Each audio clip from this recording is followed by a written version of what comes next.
आखिर क्यों बहुजन समाज पार्टी के दिग्गज, ये कहूँ कद्दावर नेता, राज्यसभा सांसद रहे, उत्तर प्रदेश के कई मंडलों को देख रहे, कई प्रदेशों को प्रभारी रहे, लंबे समय तक पार्टी की सेवा करने वाले डॉक्टर अशोक सिद्धार्थ जी को पार्टी से निष्कासित किया गया।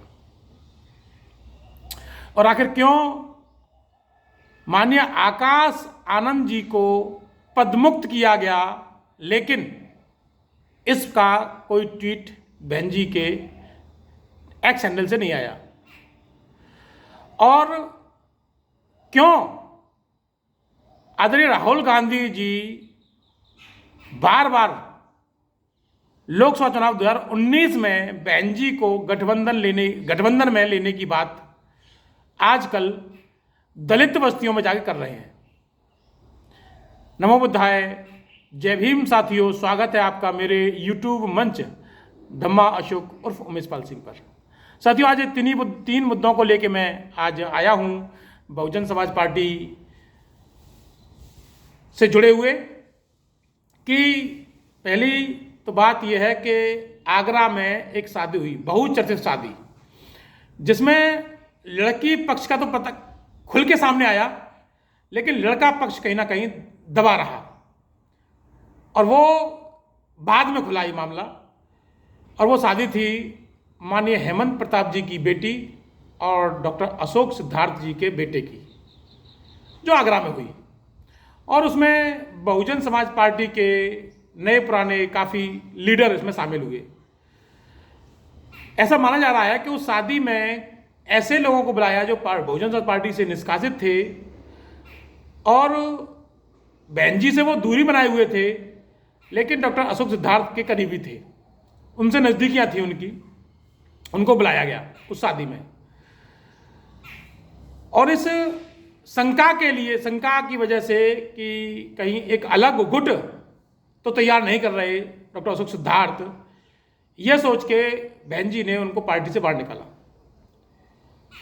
जहाँ तक ये सूत्रों से खबर मिली है, जानकारी जो मिल रही है, अब तक मैंने जितने भी लोगों के यूट्यूब पर, ट्विटर पर, फेसबुक पर जो जानकारी मिली, उसके आधार पर ये निष्कर्ष निकल आ रहा है कि बहन जी को ये शक था कि कहीं एक लॉबी डॉक्टर अशोक सिद्धार्थ, नितिन जाटव और जो निष्कासित हैं पार्टी से, वो लोग मिलके आकाश आनंद जी के साथ तैयार कर रहे थे।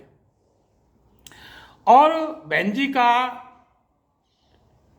ये ट्वीट कि मान्यवर कांसीराम साहब की विचारधारा का व्यक्ति या मान्यवर कांसीराम साहब को मानने वाला व्यक्ति ही पार्टी का उत्तराधिकारी होगा, लेकिन उस ट्वीट में ये कहीं नहीं दिया गया कि माननीय आकाश आनंद जी को पद से मुक्त कर दिया गया है।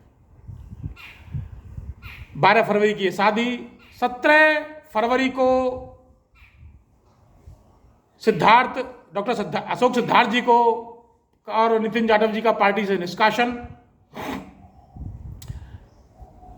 और इसके बाद बहन जी का ये जो ट्वीट आया कि मान्यवर कांसीराम साहब की तर्ज पर चलने वाला व्यक्ति, त्याग तपस्या वाला व्यक्ति ही पार्टी का उत्तराधिकारी होगा, और आकाश आनंद जी को पद मुक्त कर देना, यह अपने आप में कई सवाल खड़े कर रहा है। तो क्या बहन जी ये मैसेज देना चाह रही हैं कि पार्टी सर्वोपरि है, रिश्ता नाता सब सेकेंडरी, पार्टी के साथ या पार्टी की विचारधारा के साथ कोई समझौता नहीं होगा? क्या बहन जी ने यह मैसेज दिया है इस कार्रवाई करके? या कुछ लोगों को कुछ लोगों को डराने के उद्देश्य से ये कार्रवाइयाँ की गई हैं कि जब मैं अपने समधी या कद्दावर नेता को पार्टी से बाहर कर सकती हूं, तो कोई भी बख्शा नहीं जाएगा पार्टी की गाइडलाइन से हटकर जो काम करेगा। ये जो कार्रवाइयाँ हो रही हैं, दोनों में से क्या वजह रही हैं, ये तो बीएसपी के बड़े लीडर या माननीय बहन जी ही जानती होंगी। हम इतने बड़े लीडर नहीं हैं, लेकिन कहीं ना कहीं चर्चा तो बनती है कि आखिर ऐसा हो क्यों रहा है, क्योंकि पार्टी का ग्राफ दिन प्रतिदिन गिर रहा है। खासकर दिल्ली चुनाव में तो नोटा के बराबर पार्टी का वोट रहा है। और इसमें गलतियां हम ये कहें दूसरे पर डालते हैं तो ऐसा नहीं है, गलतियों का जो ठीकरा है वो अपने सर पे फोड़ना ही सही रहेगा कि हमसे कहीं ना कहीं चूक हो रही है। इसलिए बहुजन समाज पार्टी का जो ग्राफ है वो गिर रहा है, ऊपर नहीं जा रहा है, नीचे गिर रहा है। चुनाव दर चुनाव हम इसको 12 से देख रहे हैं, 12 से 17 में देखिए, 17 से 19 में देखिए, 19 से 22 में देखिए, 22 से 24 में देखिए, और 24 से अभी हाल ही में हुए उपचुनावों में भी आप देख सकते हो। तो 6%, 30% वोट था 2007 में हमारे पास, 12 में 22% हुआ। यही वोट 17 में गिर के जो है 18% रह गया, और ये 19%, सॉरी, और यही वोट 19 में गिर के लगभग 12% रह गया, और 19 से ये 22 में 12 से फिर गिरा, लगभग 10% रह गया, और अभी लोकसभा चुनाव में ये 9% था, और 9% से गिर के अभी जो चुनाव हुए हैं उपचुनाव, उसमें ये 6% पाया। खैर उपचुनाव कुछ एरिया में हुआ था, तो हम ये नहीं कह सकते कि ऑल ओवर वोट हमारा 6% है, लेकिन फिर भी 9% तो लोकसभा चुनाव में है हमारा वोट, जो बहुत ही दयनीय स्थिति में आता है। तो ऐसी स्थिति में भी कार्रवाइयाँ करना बहन जी के लिए भी कोई आसान बात नहीं है। कोई ना कोई बड़ी वजह रही होगी जिसका निकल के अभी बाहर आना जरूरी है, और क्योंकि वोटर के दिमाग में जो कन्फ्यूजन है वो अभी बना हुआ है, जिसे दूर करना बहुत जरूरी है। दूसरी बात हम बात करेंगे, राहुल गांधी जी अभी रायबरेली में गए, और रायबरेली में उन्होंने दलितों की एक सभा में एक व्यक्ति से पूछा मान्यवर कांसीराम के संघर्ष के बारे में। तो उस व्यक्ति ने, क्योंकि राहुल गांधी जी को उम्मीद थी कि कहीं ना कहीं जो वोटर है वो बहन जी से नाराज है, तो हो सकता है कि वो ऐसी कार्यक्रमों में बहन जी की बुराई कर देगा। लेकिन वहाँ क्या हुआ कि उसने बजाय बहन जी की बुराई करने के मान्यवर कांसीराम के जी के संघर्षों को बताते हुए वो बहन जी के संघर्षों को बताने लगे, जो कि राहुल गांधी जी को नहीं पचा होगा। और उन्होंने ये कहा कि हमने उनको 2024 के लोकसभा चुनाव में आमंत्रित किया था। तो मैं वहां राहुल गांधी जी से पूछना चाहता हूं कि आखिर उन्होंने किसको भेजा बहन जी के पास उस आमंत्रण में। जब जब मीटिंगें हुई हैं इंडिया गठबंधन, मैं इंडी नहीं कहूंगा, है ना, क्योंकि मैं जो है उस गठबंधन का कोई विरोधी नहीं हूं। इंडिया गठबंधन का जो है कि जितनी मीटिंगें हुई हैं बाकायदा फेसबुक पे, व्हाट्सएप पे, ट्विटर पे, यूट्यूब पे बड़े पैमाने पर चर्चित हुई हैं। 3 मीटिंगें हो चुकी थी जिसमें किसी भी मीटिंग में बहन जी को नहीं बुलाया गया, जबकि जब पहली बार ये गठबंधन बन रहा था तभी बहन जी को आमंत्रित करना चाहिए था, लेकिन नहीं किया गया। इसके बाद भी जो मीटिंग हुई उसमें भी नहीं किया गया। तो ये कहना, और जहां तक हमें जो खबर मिली उस समय कि राहुल गांधी, सोनिया गांधी चाहती थी कि बहन जी गठबंधन में शामिल हो, लेकिन राहुल गांधी जी का ये उन्होंने उनके सामने ये शर्त रख देना कि अगर आपने उनको गठबंधन में लिया तो हम राजनीति संन्यास ले लेंगे। ये धमकी दी गई थी राहुल गांधी जी आपके द्वारा, जो हमें जानकारी मिली है, सही या झूठ ये तो आप जाने।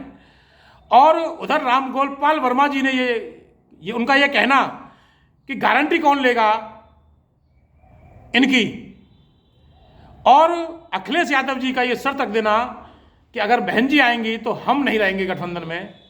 तो ऐसी परिस्थितियों में क्या आप गठबंधन के लिए तैयार थे? और आपने एक टैग लगा दिया बहुजन समाज पार्टी के साथ कि वो बीजेपी की बी टीम है, जिसकी वजह से जो हमारा वोटर था, बहुजन समाज पार्टी का जो कोर वोटर था, वो भी आपके साथ चला गया संविधान बचाने की होड़ में। और अगर आप कहें दिल्ली के आम चुनाव में, जो दिल्ली में चुनाव हुए हैं, विधानसभा चुनाव हुए हैं, इसमें 17 सीटें आम आदमी पार्टी आपकी वजह से हार गई। तो क्या आपके ऊपर ये आरोप लगा कि आप जो है भाजपा की बी टीम में? लगना चाहिए था ना। अगर आप वाकई में बहन जी को गठबंधन में लेना चाहते या चाहते हैं तो उदित राज जी का ये जो गला घोटने वाली बात थी, बयान था, उस पर आपने अभी तक कोई कार्रवाई नहीं की है। क्यों? ये विचारणीय बिंदु है, ये सोचने वाला बिंदु है कि आखिर आप चाहते क्या है, बहन जी का सम्मान या बहन जी का अपमान? बहन जी स्वाभिमानी महिला हैं, हमारे लीडर हैं, देश के कद्दावर नेता हैं, बहुजन समाज की राजनीति करती हैं, एक बड़ी राष्ट्रीय पार्टी की राष्ट्रीय अध्यक्ष हैं, और उनके सामने, उनके सम्मान में आपका ये जो एक पपेट ये कहता है कि उनका गला घोट देना चाहिए, और आप आपका इस पर कोई बयान नहीं आता है। आपका नहीं आता है, प्रियंका गांधी जी का नहीं आता है, सोनिया गांधी जी का नहीं आता है, अखिलेश यादव जी का नहीं आता है। क्यों? आना चाहिए ना भाई। आप कहना चाहिए कि हमारे नेता ने गलती कर दी, या उसमें कोई कार्रवाई करो, या वो माफी मांगे। लेकिन ऐसा भी आप या आपकी पार्टी से कोई बयान नहीं आया है। तो फिर हम ये कैसे मान लें कि आप जो कह रहे हैं वो सही है? इस समय आप, हो सकता है कि दलितों के वोट को भरमाने के लिए, भ्रमित करने के लिए ऐसी बातों का प्रचार कर रहे हैं, जो कि बहन जी ने क्लियर कर दिया। ये ठीक है जो बहन जी कह रही हैं कि आपका वोट बसपा को नहीं मिलता। और आप क्यों केवल उत्तर प्रदेश में समझौता करना चाहते भाई? आपने गुजरात में समझौता क्यों नहीं किया? आपने गुजरात खो दिया, लेकिन आपने गुजरात में समझौता नहीं किया। आपने दिल्ली खो दी, लेकिन दिल्ली में आपने जो है समझौता नहीं किया। आपने मध्य प्रदेश खो दिया, लेकिन आपने मध्य प्रदेश में समझौता नहीं किया। आपने महाराष्ट्र खो दिया, लेकिन आपने महाराष्ट्र में समझौता नहीं किया। आप राज्य दर राज्य खोते जा रहे हैं, लेकिन आप कहीं भी समझौता नहीं कर रहे हैं, जबकि आपको पता है कि बहुजन समाज पार्टी का वोट हर प्रदेश में रहा है, बड़े तबके पर रहा है। मध्य प्रदेश में भी अच्छा खासा वोट रहा है हमारा। आपने राजस्थान भी खो दिया, राजस्थान भी आपने खो दिया, लेकिन राजस्थान में आपने समझौता नहीं किया बहुजन समाज पार्टी से। तो जब हर प्रदेश में बहुजन समाज 6 विधायक रहे, आपने 6 के 6 विधायक बहुजन समाज पार्टी खरीदे, जबकि आपकी सरकार थी, आपने खरीदे। क्यों खरीदे भाई? आपने उसमें माफी मांगी। आप बहुजन समाज पार्टी को लगातार धोखा दे रहे हैं। ये मान रहा हूं कि आपकी राजनीति इस समय कुछ ठीक है, दलितों के पक्ष में आप बोल रहे हैं कुछ मुद्दों पर, सभी मुद्दों पर नहीं बोल रहे हैं आप, और केवल वोट के लिए बोल रहे हैं। अगर आप वाकई में ऐसी हैं और आप बहुजन समाज पार्टी से समझौता करना चाहते हैं, तो इन सब बातों पर ध्यान दीजिए ना। जो गलतियां हुई हैं, उन गलतियों की माफी मांगते हुए आगे गलती ना हो, और आप आइए समर्पित होके। भाई आपसे बहन जी बड़ी है ना, आपसे अनुभवी हैं, आपसे ज्यादा उनको अनुभव है राजनीति का। तो अगर आपको ऐसे बाहर से रह के ही समझौता करना है क्या? बाहर से रह के तो हमारे भाई चंद्रशेखर आजाद भी जो है रोज हल्ला मचा रहे हैं कि हम, बहन जी हमको लेनी नहीं है, हम पार्टी माना चाहते हैं, बहन जी हमको लेनी नहीं है, हम पार्टी माना चाहते हैं। उन्होंने भी बीएसपी कार्यालय में फोन कर दिया था, कहीं से लेके जो है, अरे हम भी बात कर लेते हैं, वो तो सांसद हैं, हम तो जो है क्या नाम है आम नागरिक हैं। हमने कई बार मेवालाल जी को फोन किया है, उन्होंने हमारा फोन उठाया है, हमारी बात सुनी है। ये कोई बात सुना हुई क्या? फोन उठा लिया, आप जाइए बहन जी से मिलिए, कौन मना कर रहा है? आपके मुंह पर दरवाजा बंद करें तब आप कहिए वहीं से कि देखिए साहब मेरे मुंह पर दरवाजा बंद कर दिया। ऐसा तो नहीं है ना। तो कुल मिला के जो कार्रवाइयां माननीय बहन जी द्वारा की गई हैं, वो क्यों की गई हैं, ये कहीं ना कहीं हिडन है, निकल के आ जाएगा। और आकाश आनंद जी को पद से मुक्त किया गया, और राहुल गांधी जी का जो इस तरह की रायबरेली में जो सभा की गई, और उसमें बहन जी या बहुजन समाज पार्टी के में जो कहा गया है, अलग अलग बातें जो भ्रमित किया जा रहा है समाज को, उसमें समाज को बिल्कुल भी भ्रमित होने की जरूरत नहीं है। बहुजन समाज पार्टी की अपनी एक विचारधारा, अपनी एक स्टैंड है। माननीय बहन जी उसकी जो है अगुवाई कर रही हैं। तो ये मैं मानता हूँ कि जब पार्टी जीतती है तो लीडर जीतता है, पार्टी हारती है तो लीडर हारता है, और ये हार बहुजन समाज पार्टी की माननीय बहन जी की हार है। मैं मान रहा हूँ, इसमें कोई दो राय नहीं है, इसे स्वीकार कर लेना चाहिए कि कहीं ना कहीं अब ये कमी कहाँ हो रही है, ये सोचने की जरूरत है। उन कमियों को दूर हटा के 27 के लिए हमें एकजुट होना होगा। 2027 में अगर सही नियत से गठबंधन होता है तो गठबंधन में शामिल होने में कोई बुराई नहीं है, गठबंधन में शामिल हुआ जा सकता है। तो मैं आज इन सभी मुद्दों को लेके आपके बीच आया। आपको मेरा वीडियो कैसा लगा जरूर बताइएगा। वीडियो को शेयर कीजिए, लाइक कीजिए, कमेंट कीजिए। नमो बुद्धाय, जय भीम, जय भारत साथियों।